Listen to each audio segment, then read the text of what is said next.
श्री कृष्ण को पता था कि कौरव अभिमन्यु को चक्रव्यूह में घेरकर मार देना चाहते हैं, लेकिन फिर भी श्री कृष्ण ने अभिमन्यु को नहीं बचाया। आखिर श्री कृष्ण अभिमन्यु को क्यों मारना चाहते थे और किस वचन की वजह से श्री कृष्ण ने अभिमन्यु को कौरवों से चक्रव्यूह में नहीं बचाया, आइए जानते हैं इसी बारे में, इसलिए वीडियो में लास्ट तक बने रहें। चक्रव्यूह एक बहुस्तरीय रक्षात्मक सैन्य संरक्षण है जो ऊपर से देखने पर गोल चक्कर के समान प्रतीत होता है। इसके हर द्वार की रक्षा एक कुशल मराठी योद्धा करता है। इस चक्रव्यूह की रचना महाभारत में कौरवों के प्रधान सेनापति द्रोणाचार्य द्वारा धर्मराज युधिष्ठिर को बंदी बनाने हेतु एवं अभिमन्यु की चक्रव्यूह में हत्या करने के लिए किया गया था। इसके भेदन का ज्ञान पांडव पक्ष में केवल प्रद्युम्न, अर्जुन, कृष्ण और अभिमन्यु को ही पता था, परंतु जब द्रोणाचार्य ने इस चक्रव्यूह की रचना की तब इन चारों में केवल अभिमन्यु ही मौजूद था। अभिमन्यु ने चक्रव्यूह भेदन का ज्ञान अपनी माँ के गर्भ में ही प्राप्त कर लिया था। जब अर्जुन ने सुभद्रा को चक्रव्यूह भेदन का ज्ञान बता रहे थे, परंतु सुभद्रा को बीच में ही नींद आ गया, जिसके कारण चक्रव्यूह से निकलने का मार्ग अभिमन्यु को नहीं पता चला।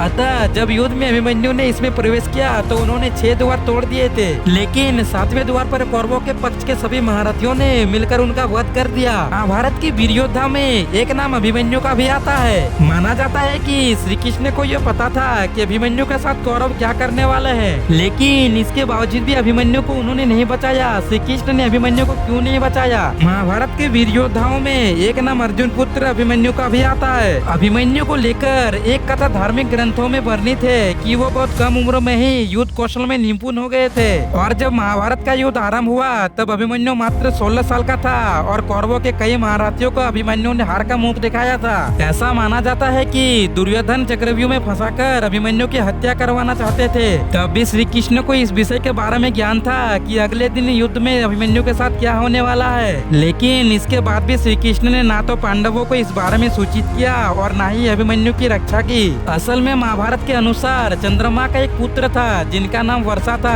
धर्म की रक्षा के लिए जब यह तय हो रहा था कि हर एक देवता का पुत्र धरती लोक पर जन्म लेंगे, तब चंद्रमा यह नहीं चाहता था कि पृथ्वी लोक पर उनका पुत्र जन्म ले, और वो अपने पुत्र से अनेक प्रेम करते थे, परंतु भगवान शिव की आज्ञा के कारण वो पृथ्वी लोक पर भेजने के लिए तैयार हो गए। चंद्रमा ने अन्य देवता के समक्ष ये शर्त रख दी कि उनका पुत्र अभिमन्यु के रूप में जन्म लेगा और बहुत ही अल्प समय के लिए पृथ्वी पर रहेगा। यही कारण था कि महाभारत के युद्ध में 13 दिन 16 वर्ष की आयु में अभिमन्यु के कौरवों के छल से श्री कृष्ण ने उन्हें नहीं बचाया था।